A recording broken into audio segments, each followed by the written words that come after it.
Hey everyone, welcome to escapingrockbottom.com. I'm your host Brandon Lee alongside Jeremy, which you may, if you're watching us, you may recognize him years later from Baywatch. Back in the day, Hobie. Yep. Hobie Buchanan That's on right. Baywatch. That's right. But I'm down here in my hometown of Newport Beach because this is where I grew up.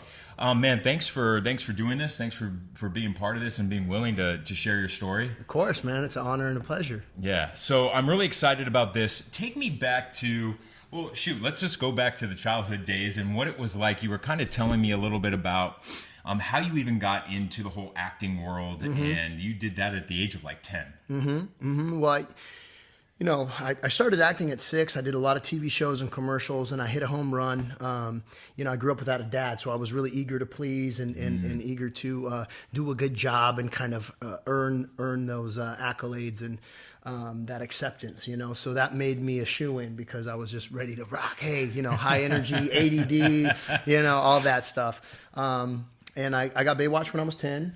And, I didn't even want to go to the audition. I was swimming in the pool with my friends, and my mom's like, Jeremy, we got an audition. We got to go to LA. I'm like, I'm playing with my friends, Mom. She goes, it's with the Knight Rider. You know the Knight Rider, and I love that shit. Yeah, who didn't love the Knight Rider? Dude, I had the car with the little red light, the dude that talked to you. I had the big wheel, the Knight Rider big wheel. Yeah. I thought I was pretty cool with that thing. I was like, okay, if it's with the Knight Rider, I'll go. And it was a pretty arduous. David Hasselhoff, by the way. If you don't know, yeah. There was a big auditioning process, and if it's. Everybody always talks about this, but I beat Leonardo DiCaprio for the role. Yeah. I bet he's really kicking himself these days for missing that role. Wait a second. Yeah. You beat out Leonardo DiCaprio for that role? Yeah. I That's think it was like rad. Yeah. It's amazing. Something like 300 kids or 1,000 kids, something crazy. Maybe it was like you didn't even know, but maybe it was like the good addict in you that was putting on a show. Yeah. Definitely was, man. I don't like to lose. I actually ended up really getting the role because I was so small for my age. Yeah. I was kind of like skinny and small. You could play like a younger kid even though you're older. He could pick me up. Yeah. The other kid they had that played Hobie before me, I guess he kind of hit puberty and got a little big. So we're like, let's get this kid. He's little. Last to get picked for sports. First to get picked for Baywatch. That's awesome. So it was a pretty cool, I remember in the car when I got the call that I got the show was the day Michael Landon died. Oh, wow. So it's kind of like that day sticks out to me, and I always Chris Landon. I always used to watch that show, the Highway to it Highway to Heaven? Yeah, Highway to Heaven. Yeah. So I always dreamed that a TV angel died, but a new one was reborn today. So you're kind of in that Hollywood setting, and when you look back, and I'm sure people who are listening always wonder, did that have an impact on you being a childhood actor at some point in your life? Do you think? I mean, of course, I always I idolized Michael Jackson, and I was always performing and dancing, and that's, the ultimate, result. I was in the results business from a kid. If I didn't get the job, the result wasn't there. There was something I did wrong. Totally. I wasn't good enough. You know what I mean? So, having screaming, adoring fans, having, top 10 hits on the music thing, or being, on the cover of the Teen magazine instead of inside, Totally. like I was in the results totally game, man. Yeah. It was hardcore, but it's what I always wanted. So when it was good, Yeah. So it could probably, I don't. People will ask me, do you think the entertainment industry is why? Because there's a lot of drugs in the entertainment industry. I'm like, there's a lot of drugs everywhere. The entertainment industry. Come to the news industry. it doesn't matter. It's everywhere. It's everywhere. In the umbrella of the entertainment industry. Yeah. So it was in me. You know what I mean? I Totally. would have ruined whatever gig I had. Yeah. So but it did set me up probably for some really big expectations and some, it's like you're playing in the Super Bowl every day. You go to work, there's millions of dollars riding on your performance, and everybody's there for you. So it kind of like, if you don't, it kind of gives you some, some big power that you can wield over people and be like, I'm not showing up, or, I'll get there when I want, so it definitely created certain behaviors or pathways or control When stuff. did you start to like dip in? Like when did you start to like dip into whether it be alcohol or drugs? Like what was your first? Well, the approval was definitely first. Sugar was definitely second. But, when I was a little kid, like we're talking in diapers, I blew out every outlet in the house. Every outlet. Bobby pins, forks, knives. You were the kid that had to touch the hot stove. Every time. Every time. Over and over Mom's and over. like, you're going to get electrocuted. Yeah. Boop. Maybe this time it won't Yeah. hurt. Like tweezers. I wonder if tweezers will do the same thing that the fork did. Bang. And I ended up doing it to a dryer outlet and blowing myself across the room. Shit. So every outlet had a big black, explosion burn mark on it. So, it was there way before I touched any drugs and alcohol, but probably around 12, I started getting some checks would come in the mail, and I started having older friends and, paying for friendship and, running away from home, sneaking away and drinking. I mean, I did crazy stuff. I anything you told me not to do or that was dangerous, I had to do it because I thought there was a secret that people that had figured life out were keeping from me. Like if they're telling me not to do it, that must mean that in there is the thing that's going to make me feel like a regular person. Right. Like it looks like everybody else, has on the outside. So, I mean, I dipped a cigarette in like nail polish remover and like let it dry and tried to smoke it. Like before I knew anything about drugs, nobody gave me an education on them. Right. I was going to figure something out. You were already seeking to escape from something. Big time. Yeah. Big time. Yep. So you're about 13 years old around that time 12, period? 13, 14, it just got progressively worse. Yeah, like what happened next? What happened? Well, it was a slow progression. It was drinking and stuff, and I had always been so sensitive to sugar, and like I had panic attack. My mom took me off sugar because I was ADD, and I always thought if I did drugs, I would like die, Yeah. And somehow, some way, I ended up taking ecstasy at a nightclub when I was probably 16 or 15, and it didn't kill me. So I'm like, hey, I guess the drug thing is not going to kill me like I thought. Got really heavy into cocaine around 16, and back then it was cool. It's like if you have the cocaine, and it's like people were always shocked, Jeremy. Like when I grew up in Laguna Beach, and I tell people this, I kind of tell people this story all the time. I'm like, when I was growing up in Laguna Beach, and my friends, we grew up in an affluent neighborhood, so like friends had beach houses, our families had beach houses that they were never at, and we used to go down to Crystal Cove, and we were doing blow at age 14, 15, and 16. Yeah. And like, mind you, we were going to like Santa Margarita, like private schools, and growing up here in Orange County, but people just seem like when I share that part of my story, if they're not an addict or they don't know anybody who is, they're like, it's just like shocked. Like, how'd you do cocaine at age 14? Like, where were you buying it from? And I just tell people, I'm like, listen, like we just found it. Yeah. You find it. If you didn't have it, you were a lame. Yeah, it's so true, though. It's so true, yeah. Yeah, so it was kind of a status symbol back then, a lot of clubs and club life. I did the music overseas, so touring in nightclubs when I was 12, I got the nightclub fever. Jeez. So I loved the nightclubs life and had the fake ID and all that. And, when you're that young and you're hanging out with older friends, a lot of them, like after the club, they're like, dude, I got to go home. My mom's calling me, okay. So like find somebody who doesn't have a mom that's calling them. So it was like the party crew turned into the after party crew and then the after party crew. And before you know it, I just weaseled my way into the underbelly of the gnarliness, you know what I mean? The dealers and the addicts. And so at what point did it start to crumble for you? Like at what point did you start to lose control where things just started to unravel?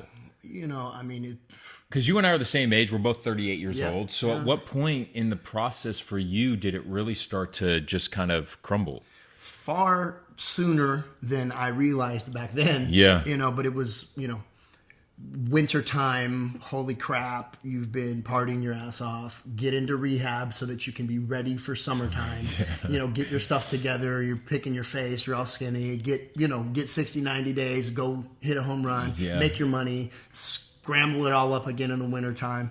But when I ran out of cocaine one night and had fallen in love with this girl about 17 years old, and I did crystal meth for the first time. That was really where I didn't care about anything or anybody anymore, and love, lust mixed with that drug, mixed with not really understanding. Take me that first day, and we're going to compare stories really quick because I remember vividly that first day I did meth, and I smoked it, and it was a drug that I stayed away from for so long because I had seen when my club days in New York City, like I had friends who did it, and I was like, y'all look like death. Like, keep that shit away from me. Like, crystal, that's what you look like on crystal. I don't need it. So somehow, like in New York City, was able to keep that stuff so far away.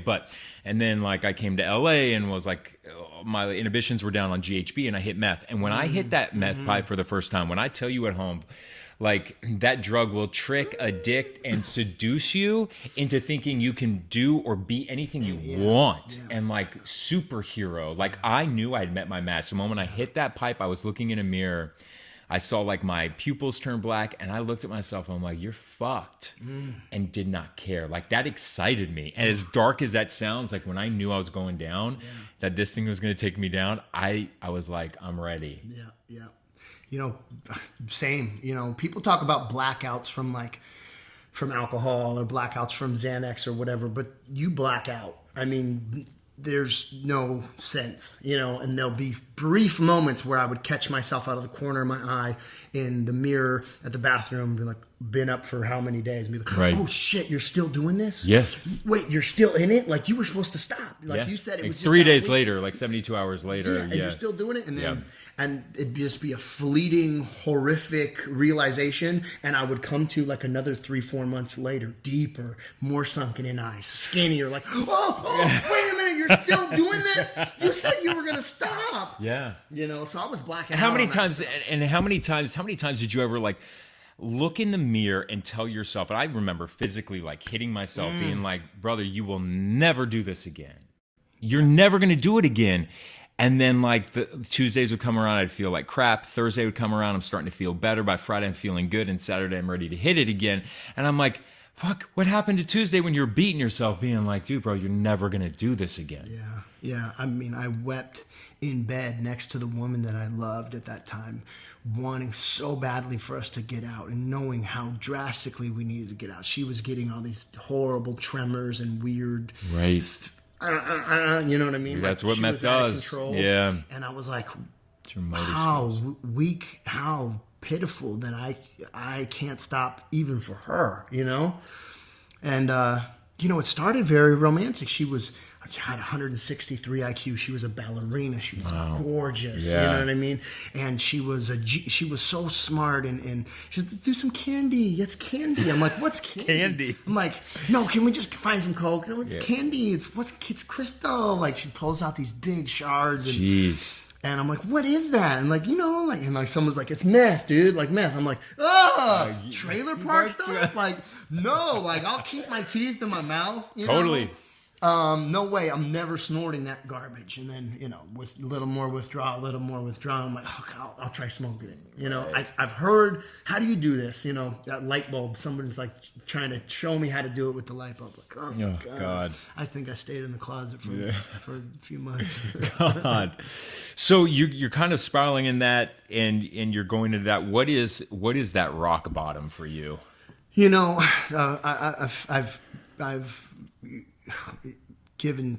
had so many rock bottoms that I didn't give credit to or take as seriously as I should have.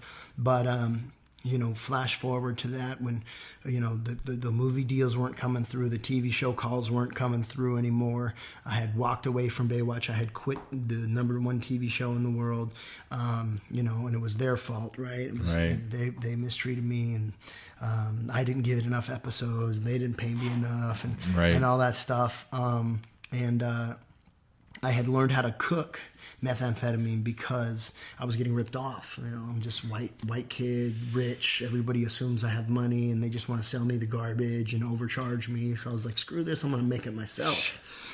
So I'm hanging out with Hell's Angels and all these crazy people, and I ended up getting like a whole meth task force, like raid. Like they Damn. followed me and watched me and like vans and shotguns and copters and the whole thing, dude. And it was intense, man.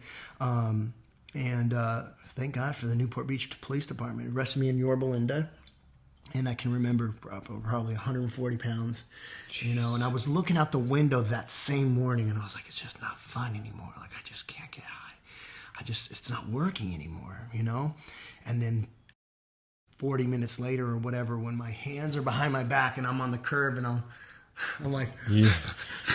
And I'm like, I'm so high. Like, how did I not think I was high? I'm so high. Like, I'm insane. Yeah. Right? And these cops said, look, I grew up in Orange County. You know, they're like, look at you, kid. What are you thinking, kid? What are you doing to yourself? And I looked at him. It was the first time I ever even admitted it to myself. Like, what's wrong with you? Like, what is wrong with me? Why don't I have a Ferrari on a TV show right now? Why am I hanging out with these wretched people? Like, God, I'm just an addict. Yeah. It was the first time I ever said it. I'm just an addict. Holy crap. You know, because we build these mountains of excuses and mountains of reasons and resentments and who did us dirty and why and what didn't go wrong and I didn't have a dad and, you know, yada, yada, yada, yada. But really, the God's honest truth was I'm just an addict. It was the first time I ever said it. When that cop said that to you, it reminded me of when I had just gotten off my bender. I was like hospitalized twice at Hollywood Presbyterian in a coma, and like I got out of the hospital and got high again in a hospital robe, ended up in the same ER on coma. But a different person posed that question to me, and you know what they posed? They said to me, they said, Brandon, why are you so angry? And I'm like, why am I so angry? What you mean, why am I so angry? You ask any of my friends, I will tell you I will be there for them. I'm loyal to them to a T. I'm always there for them. And this guy was like, no, why are you so angry? He goes, Brandon, people who are happy do not do what you're doing. And they don't hang out with the people you're doing. Like I'd get off my newscast at KTLA at 11 p.m., I'd get high in the parking lot and I would go and hang out in the fucking ghettos in the slums of LA with all these other people who are picking. They're picking at their face or this, but they had the drugs. They had the drugs and they were doing what I was doing. And it's like, that moment of self-reflection, you're like, oh, fuck. Like, why am I hanging out with these people? Like, what am I doing? You know, different people, it just takes a different. We all have our different rock bottoms, right? And we all have these different awakenings. And some people always say, well, I thought that was your rock bottom. Or I thought that would be your rock bottom. And I just tell people, like, everybody has their own rock bottom until they fucking see how out of control their life is. Right. And the scary thing about that rock bottom where I was ashamed and belittled and emasculated and felt just like, an urchin, it was too late. Yeah. Because I was already getting sentenced to 7 to 35 years in prison. And I can remember thinking to myself, well, isn't this great? I finally admitted it, and it's too freaking late. I'm going to prison. 140 pounds, little TV boy. Yeah. I'm going to get my butt bashed in. I can't even defend myself right now. I'm worthless. And it was really scary and eye-opening. So... Did you end up spending time in jail behind bars? God has a way of lifting me out of the belly of the beast time and time again, you know. I went to a little bit of jail time, private pay-to-stay jail, Huntington Beach, where I was a trustee and stuff. Right. It wasn't as bad as I thought it was, and I got, cost me the last of my dollars to get out of it. And I did 6 months in rehab, and, that was a solid 9 months. It took at least 9 months for my head to kind of come back. You had how much time? What was the longest time you've had in sobriety? But good 12 years. I was 14 years to the day that I didn't do meth. I actually relapsed. I have 9/24/2000 tattooed on the top of my right foot. For all the years of starting off on the wrong one. Oh, I love that. And on 9/24/14, I relapsed on meth for the first time. But I had been taking steroids and prescribed but not prescribed, and Adderall as prescribed. Like I was really. So you were sober, but you were you were starting to. starting to Yes. abuse stuff that Yeah. wasn't prescribed to you in the way you should have been. Totally. Yeah. And then eventually, of course, because of taking medication and, I started drinking. I said, you know what? I must not be an addict anymore because I'm taking a Xanax, quarter of a Xanax once or twice a week. And you're not I don't abusing want it, and you're not fiending for it. I don't need 30 milligrams of time released. I'll just take 15. Like, that's all Right. I need. I'm like, wow, I'm not an addict anymore. But, of course, I had slowed down on doing the stuff that I did to get what I got, So 14 years to the day, I relapsed and was, they say it gets worse, never better. It's 100% true. It got... So when you ended up relapsing, what was it, a year and a half ago? no, it was about probably 2.5 years ago. Okay, so you relapsed and it was on meth. What was, and I asked this question to everybody, even in the rooms of 12-step programs that I attend, is I always ask them a couple of things when they do come back, because I haven't relapsed. I've been sober 9 years. Relapse is not part of my story. Yeah, it doesn't have to it be. doesn't have to Thank be. God. It does not have to be. But one thing I always ask people is when they come back to the rooms, I think it is so brave for anybody to relapse, to have the courage and the strength to come back, because it takes a real strong person just to come back. And, the shame and the guilt that comes with people in sobriety if you go out and relapse, I'm telling you, it exists. But you came back, and I always ask people this, was it as good as you had? Because we all have these, and I still have them, fantasies of using. Like, I'll get user fantasies every now and then. I'm able to dismiss them, but they don't go away, And so I always ask people, when you relapsed, was it great? What was the experience like? No, it was horrible. Right. It was horrible. When I started using when I was a kid, I was, I was angry. I was confused. I was lost. And when I went back to meth, I was just in a lot of pain. And I personally have never been able to stop on my own. It's always handcuffs. I never stop until the handcuffs are on. But yeah, it was not fun. It was worse. Horrible things happened. I got robbed at gunpoint multiple times. I had my car stolen. Jacked, left for dead, all kinds of crazy, maced. You know what I mean? Like a lot of really bad stuff, and getting arrested multiple times. And I always say, like, oh yeah, well, I got on steroids, and oh, I got a divorce, and I lost my career. I walked away from my career, my cars, and blah blah blah. But really, I just stopped doing what I had done to get what I got. I stopped having that sober support network. I stopped showing up. I stopped taking the phone calls from the sponsees. That's really what it was. I went back to my home group, and my buddy's taken 16 years, and we got sober together. And I'm like, what's the difference? Wait a minute. He probably had life stuff happen. Yeah. He probably had a family member pass away, or a dog, or you know what I mean? Broke up a relationship. What's the difference? Oh, he kept coming. I didn't. I thought a couple of weeks, and I went on vacation now. It's been a couple months, and you know what I mean? Yeah. The fans start spinning again after a while. You got to be constant. You got to be. So what was it? So now you've got how many years? How much time do you have? A little over a year and a half. So a little over a year and a half. And what has been that year and a half? What's that year and a half been like? It's been really, this time around. It's been really humbling, and magic, and blessed, and divine. I worked in rehab for about a year, and that was great. Kept my head down low and my feet on the ground, just in the middle of the pack, a worker amongst workers, and led groups. And I got certified in breathwork meditation as a healer, and lead these amazing meditations, which are transformative. My sponsor, if she were listening right now, she'd be like, "See, meditation, Brandon. Yes. Meditation, breathing techniques. You need to get involved in that stuff." I want to do one on the podcast, bro. I might need to come back down here, and we might need to do one. Yeah. So the meditation's been great. They say we got a threefold disease, right? So I try to hit it from three ways. I try to condition my body, sharpen my mind, and feed my spirit. Nice. I love that. Yeah. So whether it's yoga, fitness, jujitsu's for me, you know? Yeah, you find your peace on that. Yeah. Yeah. I did, you're doing BJJ, Brazilian Jiu-Jitsu. It's when they're on the ground grappling and, all that stuff in your gi. And so I moved to Atlanta. I had like 90 days sober, and I immediately got into kickboxing, and I did Muay Thai, and I did that for almost 7 years. And I'm telling you, like, there was just something that, especially at those beginning days of my sobriety, to get out there in the ring and either like beat the crap out of somebody or just let it out, but there was a real calming. Yeah. So I always tell addicts, like, if you're addicted or you're trying to get clean, like, our downtime is our worst time. So find something to like drain you. And kickboxing drained me to where I was so physically tired in that first year of recovery, like physically from working out,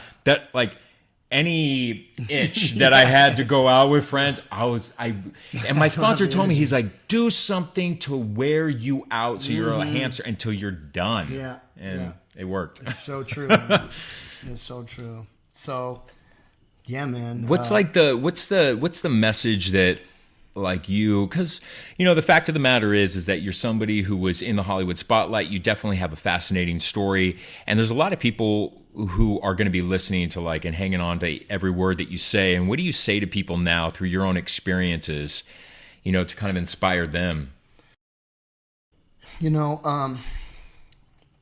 There's an unseen magic that happens when you really are willing to let go of everything. You don't have to let go of your kids. You don't have to let go of your job. You don't have to let go of a relationship. But you just have to be willing to. You have to be willing to let anything come or go without your preference, right?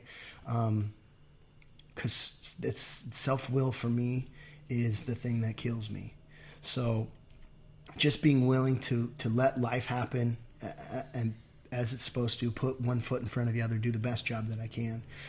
All of the best stuff I've ever had in my life, all of the most amazing things have been handed to me freely.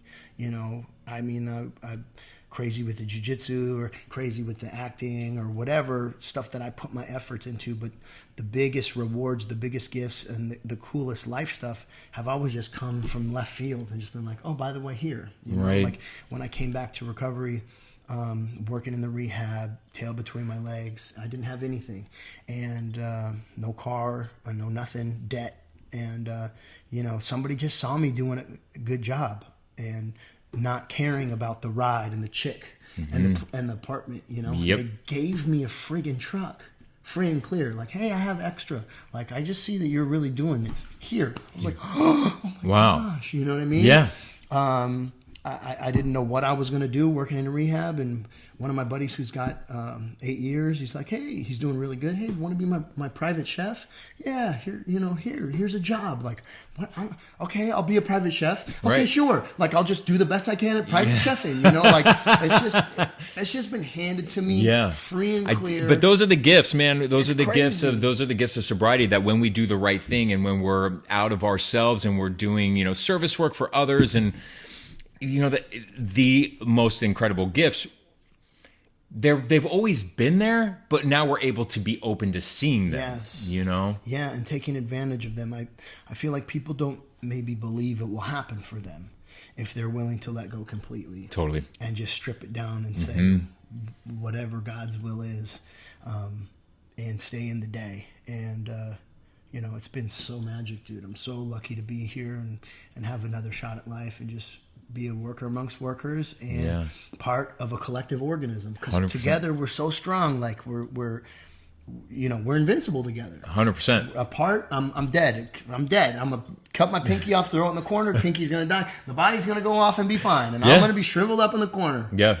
So I cannot cut myself off from that group of like-minded individuals that are working a program. Yeah. No, I feel the exact same way. And that's like a beautiful message to kind of end it on. Thank you for sharing your story so openly and publicly. And the fact of the matter is I get so many emails and messages already from people watching the podcast. And a lot of them are just desperate to find stories of hope. They're desperate. And, I know that the recovery rates from people who shoot heroin and who do meth, it's not great. So the more stories that we can share about people who've gone down the path that you've gone, who've gone down the path that I've gone. We can still have the ability to create a beautiful life for ourselves. Better than you ever expected. Better than you ever expected. I mean, to think that my mindset at one point was, if I got sober, if I quit doing this, I'm never gonna have fun again. I'm never gonna smile again. I'm never gonna laugh again. The truth of the matter is, I laugh harder than I've ever laughed before. And my life, I've never felt more fulfilled into this moment that I have in this life that I have now. Yeah. And it is through networking, it's through recovery, but it's through because other people were willing to share their story with me to just let me know, brother, you ain't alone up in here. Right. You know, you're not alone up in here. Yeah. So, all right, I'm gonna have to come back and do another podcast session of like how to like properly breathe. My freaking my iWatch tells me to breathe all the time, probably because it's like, you're holding your breath too long. Like, buddy, what's going on with you? Like, wake up. So, I could use a good lesson on meditation. I know my therapist and my sponsor would be like, yes, you need like meditation work. So, brother, thank you so much. God bless you too. Man. Awesome. Woo! So thanks for watching the podcast on Escaping Rock Bottom. Get it on iTunes, Google Play, Spotify, and my website. And we'll see you next Wednesday.